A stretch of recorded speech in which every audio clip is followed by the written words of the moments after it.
दिखावे से बचो। नानी सबके लिए फल काट रही थी और बच्चे उनके आसपास ही खेल रहे थे। तभी रोहन कमरे में दाखिल हुआ। उसके हाथों में कोई छोटी सी मशीन थी जिस पर वह कोई वीडियो गेम खेल रहा था।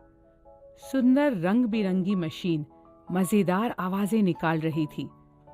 रिया ने पूछा, थोड़ी देर मैं भी खेलूं?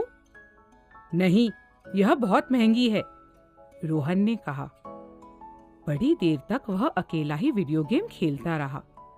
रोहन ने औरों को उसे छूने तक नहीं दिया। नानी ने यह सब देख लिया। नानी बोली, बच्चों, मेरे पास आओ, एक नई कहानी सुनोगे? कहानी है एडी की और किस तरह वह वुडवर्ल्ड जंगल वाले अपने दोस्तों के सामने दिखावा कर रहा था, ठीक वैसे जैसे तुम अभी कर रहे हो रोहन। आओ देखे एडी के साथ क्या हुआ। सर्दी का मौसम था। वुडवर्ल्ड जंगल बर्फ से ढका हुआ था।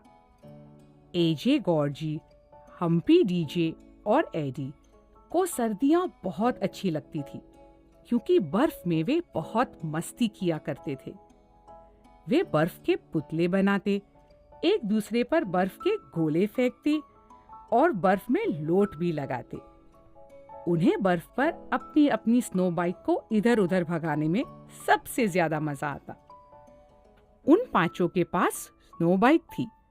कभी वे सब तेजी से पहाड़ के ऊपर चढ़ते, कभी तूफान की तरह स्नो बाइक पर पहाड़ से नीचे उतरते। बहुत मजा आता था। एक दिन की बात है, ताजी बर्फबारी हुई थी। वे सब अपनी अपनी स्नो बाइक पर सवार थे। उन सबका मन हुआ कि पहाड़ी ढलानों पर स्नो बाइक दौड़ाई जाए, लेकिन एडी कहीं दिखाई नहीं दे रहा था। एजे ने इधर उधर नजर दौड़ाते हुए पूछा, यह एडी कहाँ चला गया?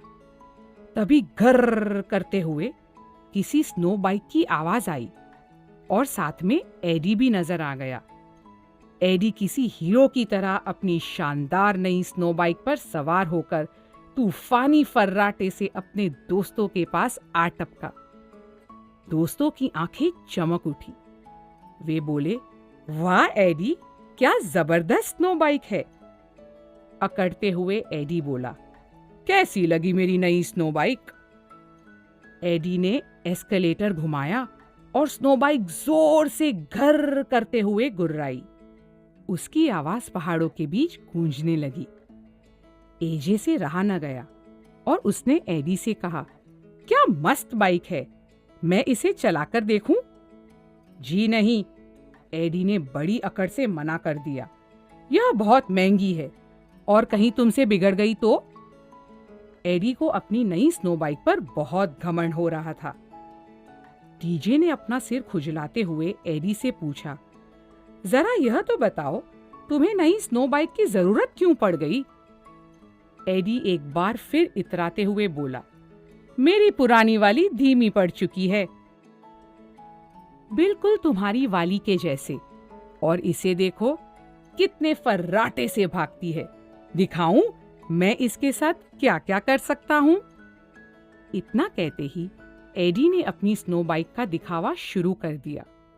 स्नो बाइक पर सवार होकर कभी वह हवा से बातें करता, कभी गोल दायरा बनाता, कभी तेजी से पहाड़ पर चढ़ जाता, तो कभी पंछी की तरह नीचे उड़ते हुए आ जाता। उसके करतब देखकर दोस्तों के मुंह खुले के खुले ही रह गए। एडी कभी पेड़ों के बीच से दाएं बाएं निकलता, कभी अपने दोस्तों को मीलों दूर पीछे छोड़ आता। शेखी झाड़ने में एडी ने कोई कसर नहीं छोड़ी।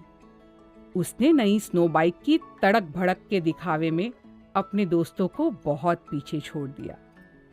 एडी सांस लेने के लिए रुका।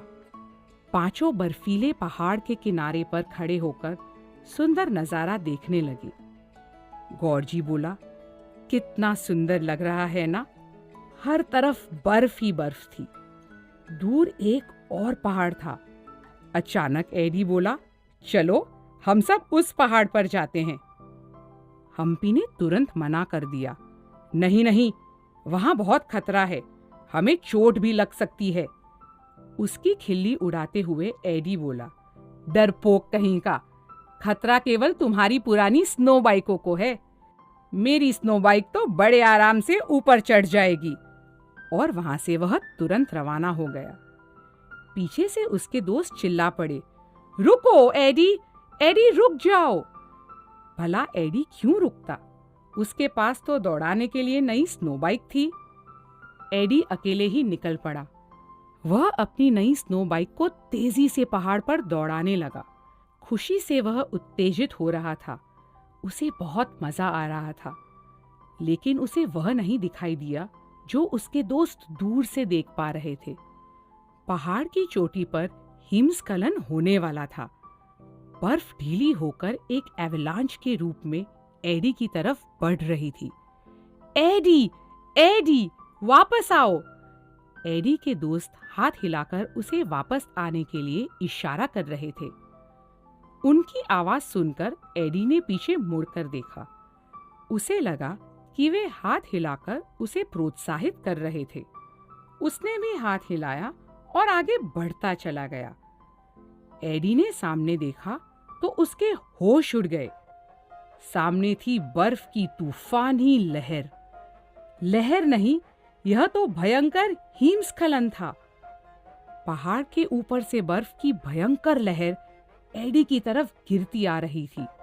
उसने अपनी स्नो बाइक का एक्सेलरेटर तेज किया, लेकिन एवलांच ने एडी का पीछा नहीं छोड़ा। हे भगवान, अब एडी क्या करेगा? एडी ने अपनी स्नो बाइक को उल्टी दिशा में घुमाया और हिमस्खलन से दूर भागने लगा। पहाड़ी ढलान के कारण बर्फ की गति भी बढ़ती जा रही थी। एडी की स्नो बाइक की गति उस हिमस्खलन के सामने फीकी पड़ रही थी। देखते ही देखते बर्फ की एक विशाल लहर एडी से जा टकराई। स्नो बाइक दूर जा गिरी और एडी पूरी तरह से बर्फ में धंस गया।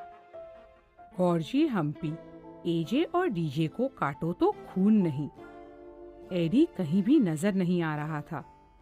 बर्फ में वह दबा पड़ा था। कुछ पता नहीं पड़ रहा था अब क्या किया जाए। घबराया हुआ एजे बोला, हमें उसे बचाना ही है। अपने अपने फावड़े निकालो और बर्फ